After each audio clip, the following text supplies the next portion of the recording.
Hello, I'm Catherine. Welcome to my studio. In my last video, you might have seen me making some prints. I called them winter prints because I was using seed heads, dried grasses and evergreen foliage that I could find in my garden in the end of January. And I was using wintry colours. And I said in that video that I was planning to do some collages, and this is the first one that I've done. So in this video, I'm going to show you how I used those prints, some of those prints, with some other prints in my collection, and I will link to the videos where I show you those techniques and kind of explaining my decision process, putting things together, which I can spend ages because I really enjoy doing it. And I hope it will give you some ideas, because I think we're guilty of making lots of prints and then they just sort of stay in a pile in a cupboard. And I think it's quite nice to actually attach them to something and make something that you can display.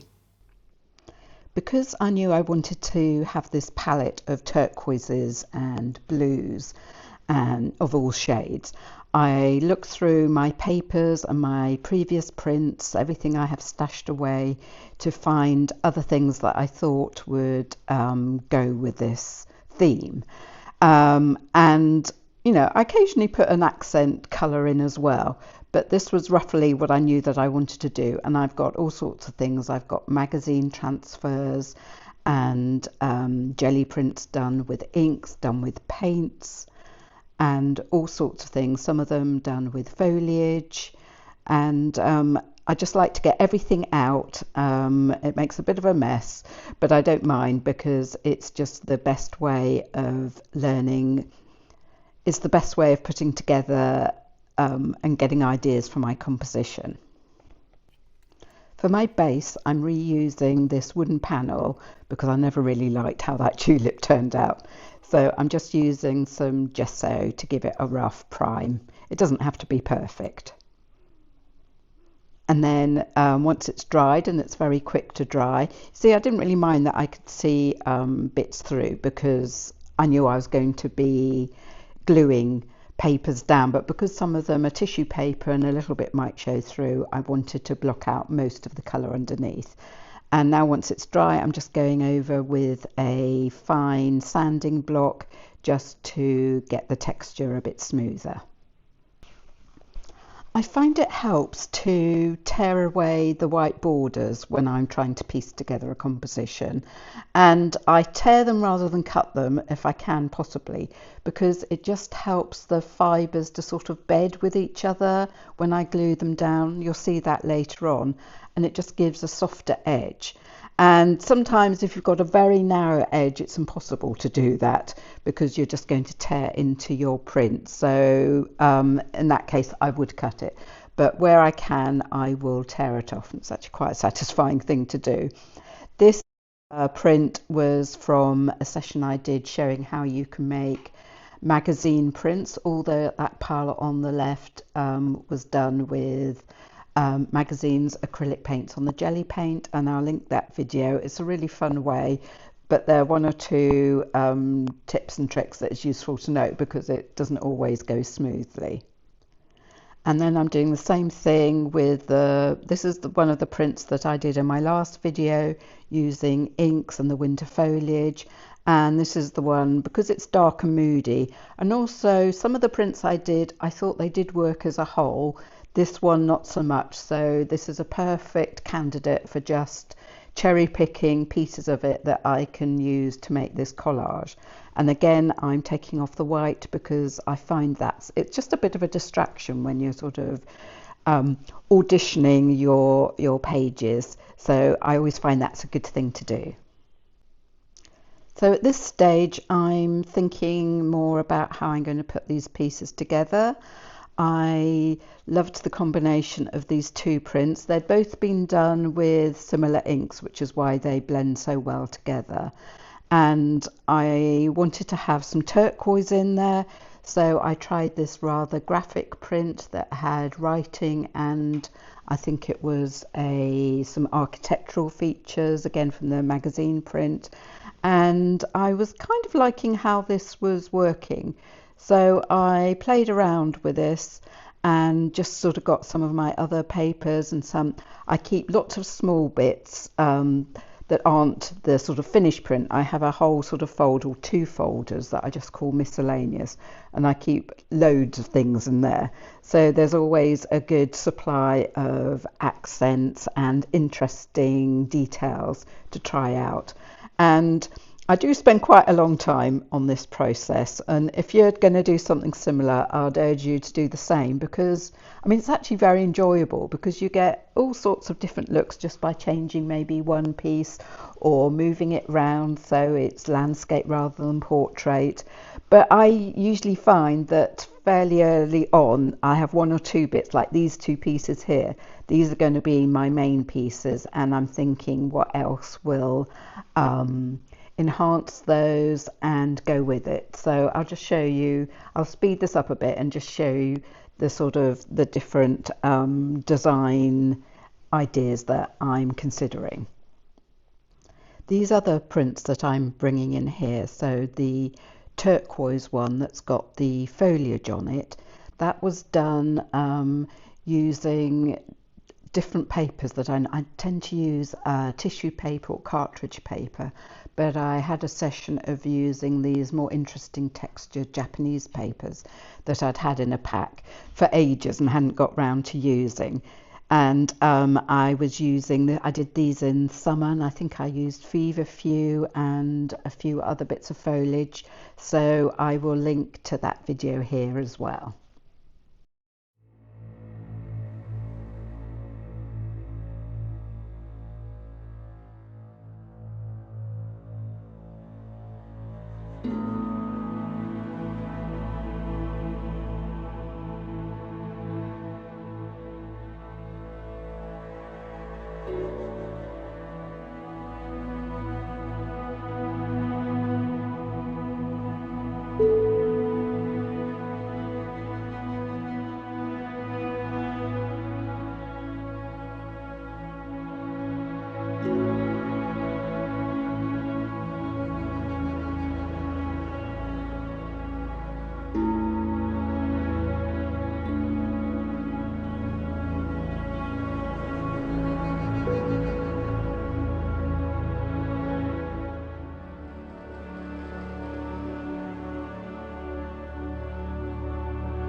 I've now got quite a clear idea in my head of how I'm going to put my papers together. As I say, I've got mostly these prints, but I've also got 1 or 2 printed things. The one in the top left-hand corner is, I think it was a print, and then I scanned it in, and then I printed it out on my regular computer printer. So I've got lots of different iterations of different kinds of print. And one thing I'd recommend is, when you're getting towards the end of what you think your composition is going to be, a really good idea is to just stop for a bit and go and do something different. So go and make your dinner, or do some emails, or even leave it overnight. Then when you come back, you'll find you're looking at it with new eyes, and also your brain carries on processing ideas and thoughts and creative processes subconsciously. So something might have occurred to you overnight, and even without you knowing, and you just sort of see it differently the next day. With this print here, I just want to use the top left-hand corner. So again, I'm using the ruler to do a nice sort of fuzzy edge to it.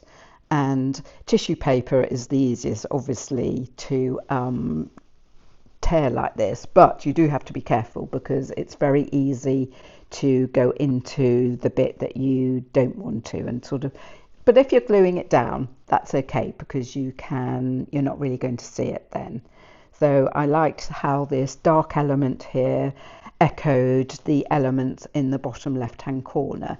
So what I'm trying to do is get sort of a tonal interest. So I've got some very pale pieces, and I've got some darker pieces, and I've got some mid-tones as well.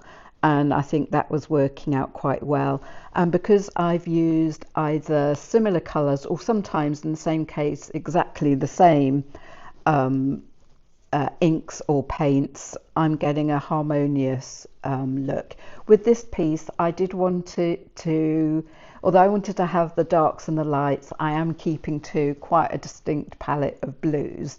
And but it's still the same process. Even if you're going to do something quite colourful, it's a good idea to have some darks and some lights, some more subdued colours and some more saturated ones, just because that gives you, it's more interesting for somebody's eye to look at. So this is kind of the composition I'm going for now. So I'm just doing my last adjustments, and then the next stage will be to glue them on.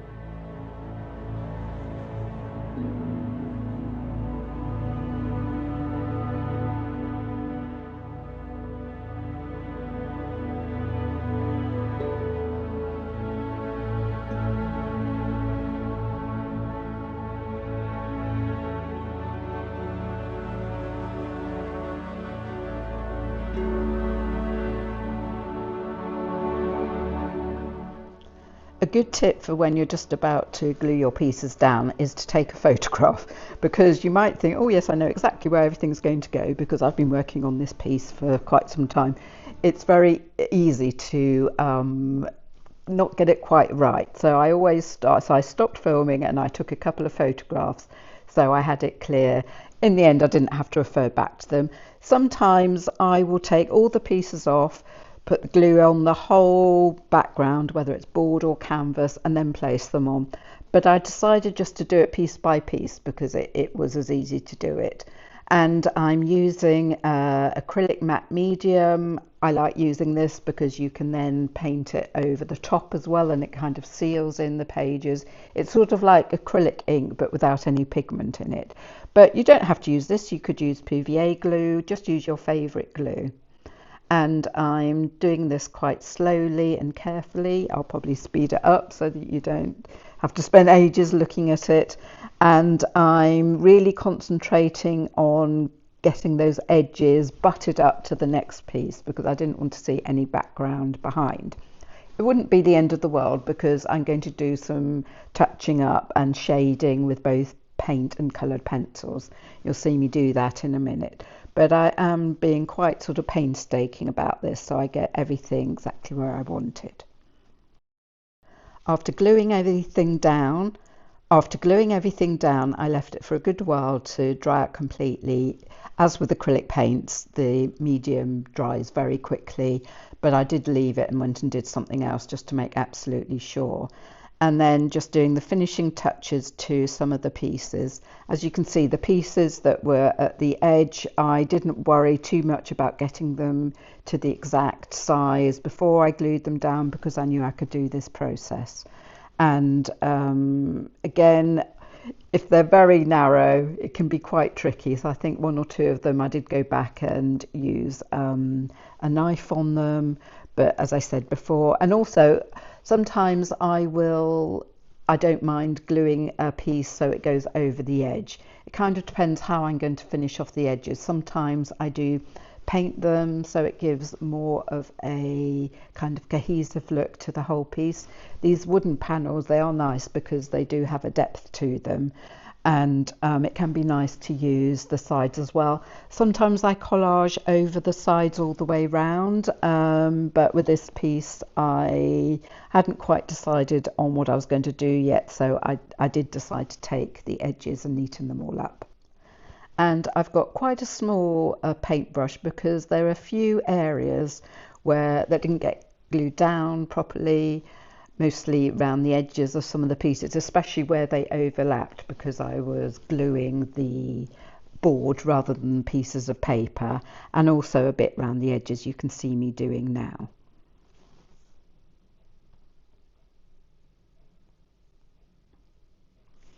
And sometimes I will do a complete layer of the acrylic medium over the top, but I think I got, especially if I'm going to be doing some painting or some colouring in afterwards, and you can keep building up the layers of the acrylic medium and you get a kind of different effect because you're getting a little bit more depth when you look at it.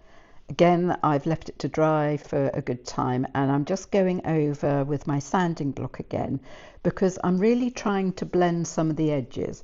One of the problems when you're just using square and oblong pieces is that it can look a bit too, each piece can be a little bit too separated, and I like to blend the edges in more, and I start off by just some of the pages, especially the paler pieces have been done on thicker paper, and I'm particularly trying to sand just the edges just a little bit so they just bed better into the piece as a whole.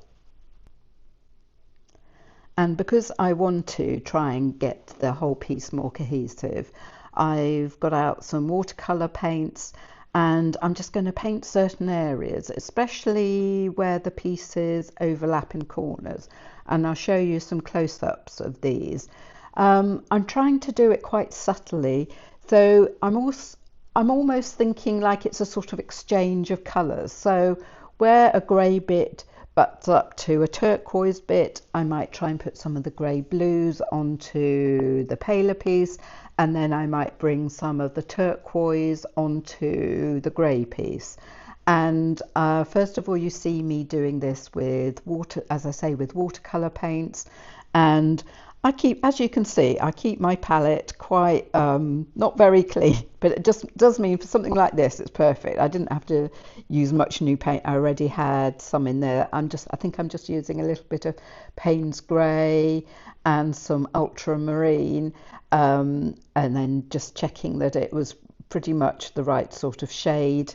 And then you'll see me doing these sort of very kind of textural marks really. And again, this is something that's really pleasurable to do. It's always quite a meditative thing, so I usually have my radio on and I just sort of lose myself in it.